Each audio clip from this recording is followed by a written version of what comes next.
अस्सलाम वालेकुम दोस्तों, उम्मीद है आप सब लोग खैरियत होंगे। ज़रूरी ऐलान सुन लीजिए कि ओमान गवर्नमेंट ने अनाउंसमेंट कर दी है कि नाइट का बैन जो है वो कल से शुरू होगा, आज से नहीं होगा।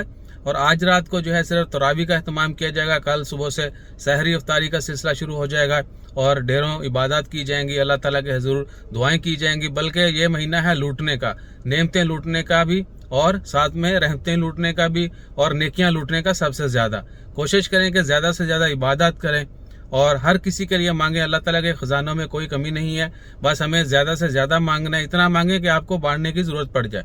सो हमेशा अपना ख्याल रखें। और यह भी कि अभी तक रेस्टोरेंट्स के मतलब कोई कन्फर्मेशन नहीं हुई, क्योंकि 4 बजे तक लॉकडाउन रहेगा और सहरी जो है वो 4:30 तक रहेगी। तो अगले आधे घंटे में मुश्किल होगा बहुत ज़्यादा।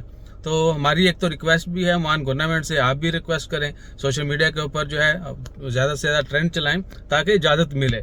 एटलीस्ट 3 बजे तक हो जाए तो बहुत बेहतर है। बहुत सारे दोस्त अब आप कहते हैं कि भाई सहरी जो है वो बाहर से ही करते हैं, होटल से ही करेंगे या करते हैं तो घर पे मुश्किल होता है। ये वो उनके लिए जो है। इसके अलावा बहुत सारे लोग ऐसे भी होंगे जो अपनी ड्यूटी पर होंगे और दीगर और भी बहुत सारी मसरूफियात।